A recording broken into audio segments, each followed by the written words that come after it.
Donald Trump, the disgraced former president, has been indicted by a federal grand jury for retaining classified government documents and obstruction of justice. The criminal case brought by the U.S. Department of Justice amounts to another legal setback for Trump as he seeks to regain the U.S. presidency next year. He also faces a criminal case in New York that is due to go to trial in March. On social media, Trump posted a video claiming that he was an innocent man and said he'd been summoned to appear at the federal courthouse in Miami on Tuesday.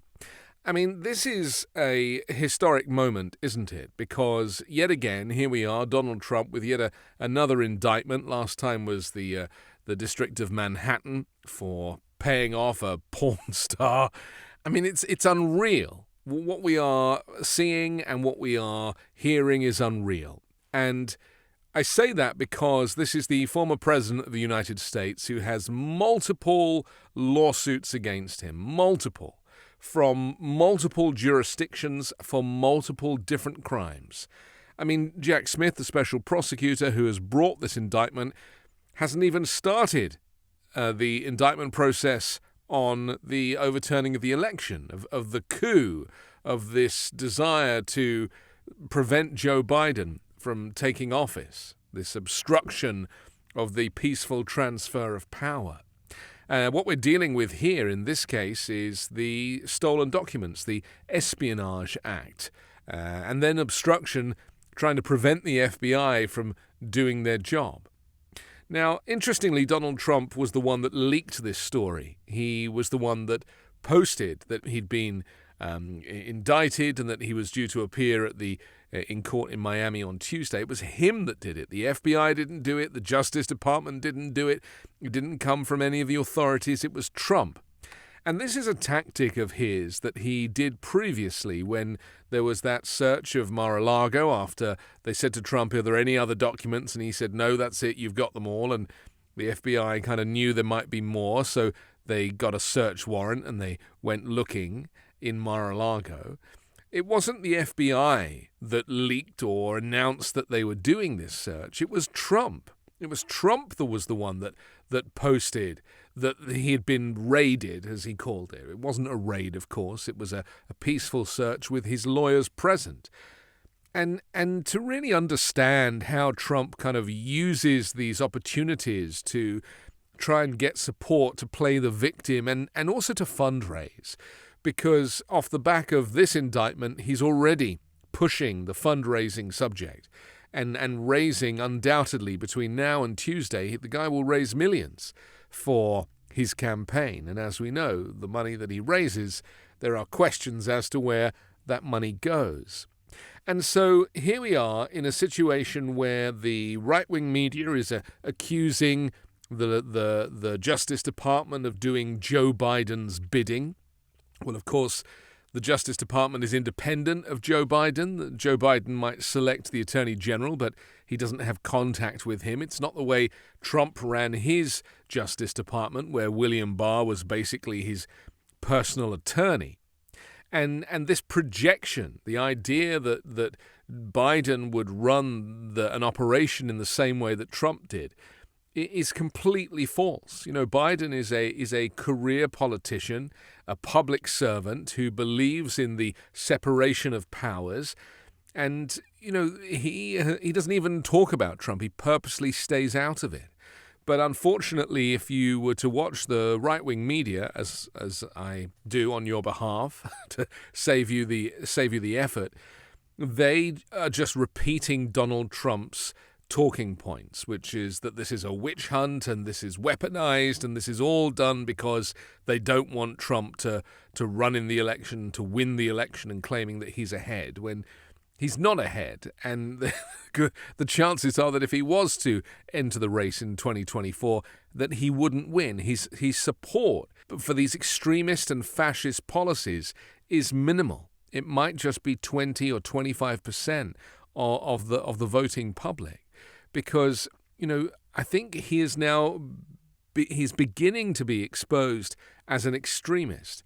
And I think that understanding that Biden, who is a moderate and can do a bipartisan deal, as he did with Kevin McCarthy, to sort the debt ceiling. I mean, it's a choice of, are you voting for kind of peace and quiet, or are you voting for chaos and extremism? And that really is the choice for a lot of traditional Republicans or conservatives when it comes to the election in 2024. And the other thing I think is very important to make clear is that, the left are not gloating over this indictment. I've seen that kind of criticism. You see, I think people misunderstand that people who are progressive, they want everybody to be served by the presidency. They don't want, they don't worship Joe Biden. If it was another candidate, they would still vote Democrat. They would still vote for democracy.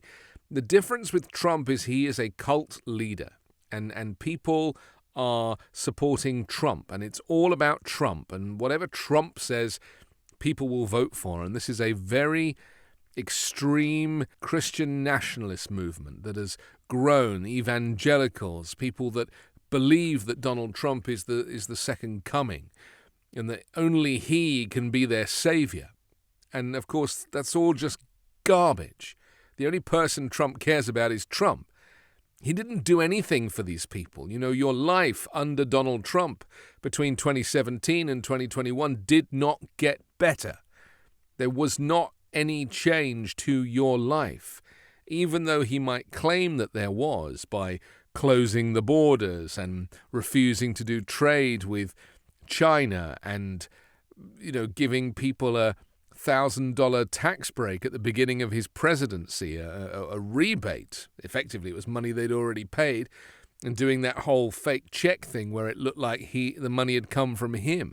That was a bribe. It was a bribe at the beginning of the presidency to distract from the fact that all he really did was give tax breaks to the millionaires, to the people that paid the highest rate of tax. He reduced it significantly, bringing in much less money to the Treasury. And in the process, life did not get better for people. It was just Trump enjoying the office and walking around and strutting around. But life for the majority of people in the US was not improved under Donald Trump. America as a country was laughed at on the world stage because of Donald Trump's presidency. A scandal every day, protests, shops boarded up. And then, of course, the COVID pandemic happened, and Trump's handling of that was so catastrophic that really kind of sunk the rest of his presidency. He could have used it as an opportunity to bring the country together and to kind of show what a great leader he was. And instead, he weaponized against people like Dr. Anthony Fauci, and, the rest is history, as we know. And not to mention the tens of thousands, if not hundreds of thousands of lives that were lost because of Trump's public service announcements. Ivermectin and hydroxychloroquine and drinking bleach or shining a light inside the body. I mean, stuff that was just garbage. And yet that was him, doing his best to prove that he was, some authority who knew more than the clinicians who'd been working on these types of things for decades. And so, that brings us bang up to date, really. Those 4 years of MAGA, they might have felt better for some MAGA Republicans because they felt they had license to be more racist or misogynistic or bigoted in some way because the president was, and therefore it was okay for them.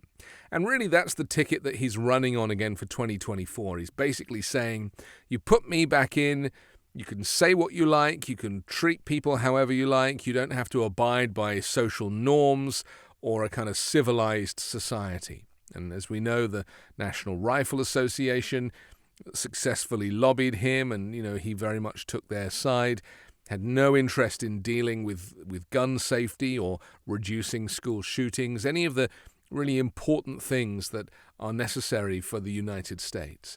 And, he claimed he wanted to repeal the Affordable Care Act and replace it with something, and he kept saying, I'm going to be announcing my new health plan, and of course he never did because he never had one. He lied every day and continues to lie now. Except the difference is he's now backed into a legal corner because he can't get decent lawyers to represent him. They all know he's guilty. He's admitted as much. He, says all the quiet parts out loud. There are people in his orbit who have admitted the coup. Peter Navarro went on TV several times and explained the whole plan to overturn the election. Terrible people like Rudy Giuliani just lying and using this kind of bullish attitude to try and force the Trump presidency on society. And it's a mess. I mean, Trump is a mess. He is not an expert in anything. And, now the Justice Department, with the guidance of this special prosecutor, Jack Smith, he's not partisan. He's not a Trump hater. He's not taking sides. He is a career prosecutor. And he's looking at the law and he's looking at the behavior of Donald Trump, and he is proving that Donald Trump broke the law in multiple jurisdictions and in multiple areas. Espionage, the theft of documents that weren't just classified, but they contained defense information. The conspiracy and the obstruction, these things that prevented the FBI from doing their jobs, and lying about it publicly. And that's the other thing. Donald Trump is one of the most photographed and recorded people on the planet. There is more evidence against him in these cases than any other cases in history. The most high-profile indictment of a former president of the United States of America. We shall wait in the coming days. We shall await Tuesday when he appears in a court in Miami. Very clever, choosing Florida as the location for these cases to be heard, so Trump can't claim that he's unavailable or can't get there. It's literally on his doorstep.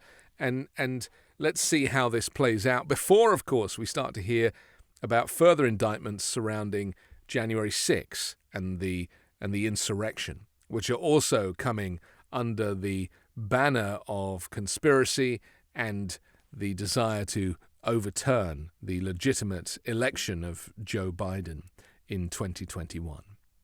I'm Anthony Davis. You can hear me every day on the 5-Minute News podcast, on Wednesdays on MAGA Uncovered, and on Sundays on The Weekend Show with Midas Touch.